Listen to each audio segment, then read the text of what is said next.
datang di tutorial programmer. Di tutorial programmer. Di video kali ini saya akan membahas tutorial tentang membuat tabel. Cara membuat tabel dengan menggunakan packages Markdown pada program RStudio. Di layar ini merupakan tampilan dari program RStudio. Untuk langkah-langkahnya, yang pertama kita mengklik, jadi kita dapat mengklik new file, kemudian kita memilih Markdown. Jadi kita klik ini.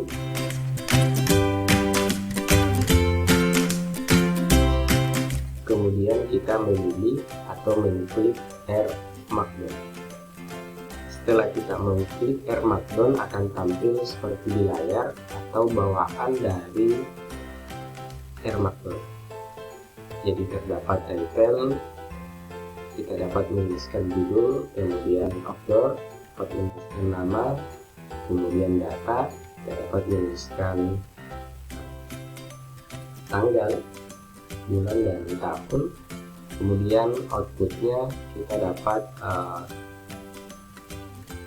membuat output dari Markdown menjadi Word dokumen atau file Microsoft Word. Kemudian langkah yang pertama, sebelum kita membuat tabel, kita mencoba membuat data dengan fungsi data frame. Jadi kita akan membuat data menggunakan data frame. Selanjutnya kita akan membuat tabel berdasarkan data dari data frame yang kita sudah buat. Yang pertama kita misalkan menuliskan judul, jadi memberi tanda pagar. 2. Membuat data dengan fungsi data frame.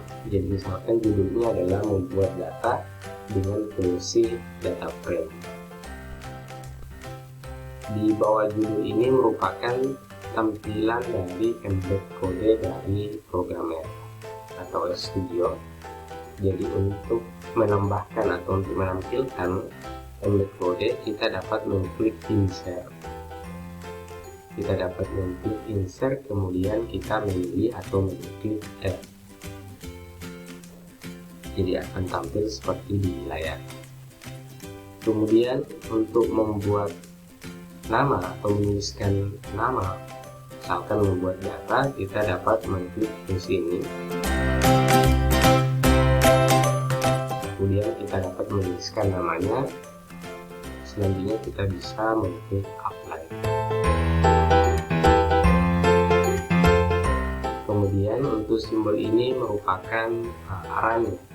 Jadi setelah kita menuliskan sintaks di embed kode, kita buktikan sintaks tersebut apakah sudah sesuai. Kita dapat mengklik run untuk memastikan sintaks yang kita tulis sudah berhasil menampilkan hasil atau output dari sintaks. Misalkan kita membuat data frame, misalkan kata item pertama, misalkan item 1,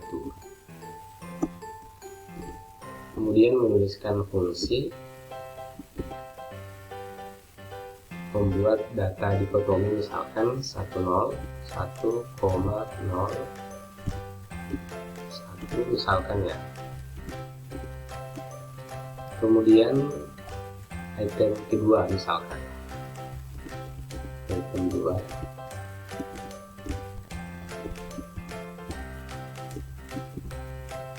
kemudian data dikotominya misalkan 111.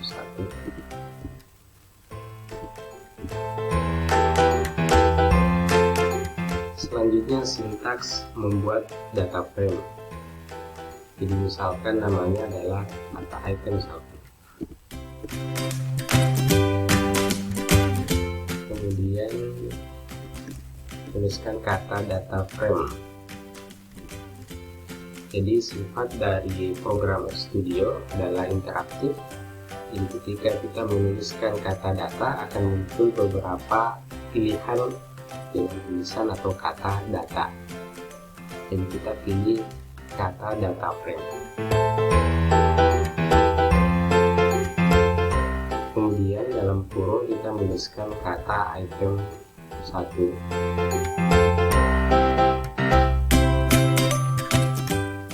Kemudian item kedua.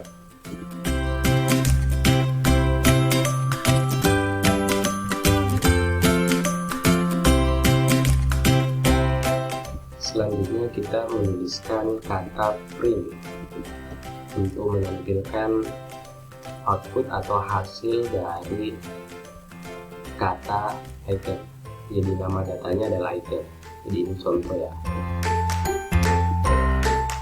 Kemudian kita buktikan dengan mengklik run apakah sudah berhasil menampilkan data dengan nama data item 1 dan item 2. Jadi kita klik run.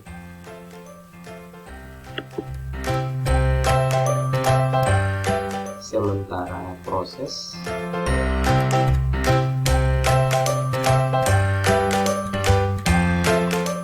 Nah, sudah berhasil memunculkan data item pertama dan item kedua dalam bentuk data frame dengan nama data item. Ini contoh ya misalnya. Kemudian kita akan membuatkan tabel untuk item pertama, item 2. Kemudian kita menuliskan judul tabel misalnya.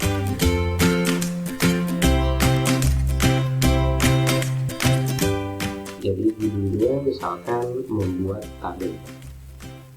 Sintaksnya menuliskan kata data, kemudian menuliskan fungsi, menuliskan kata item.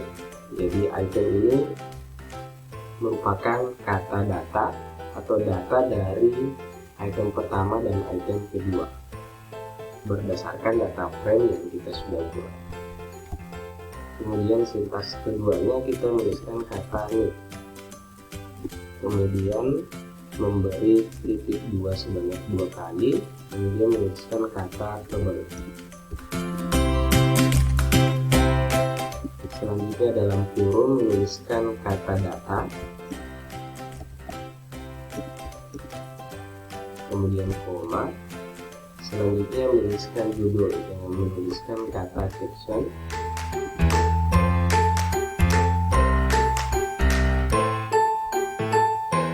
Kemudian tanda petik, misalkan judulnya adalah data responden. Jadi judulnya misalkan data responden.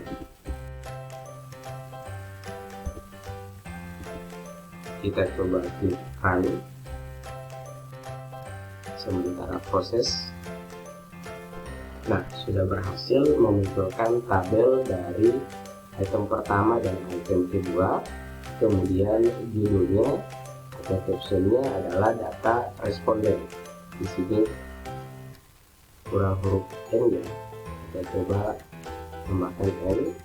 Kemudian kita klik kembali run. Nah, sudah berhasil, sudah menambahkan huruf N. Jadi judulnya adalah data responden.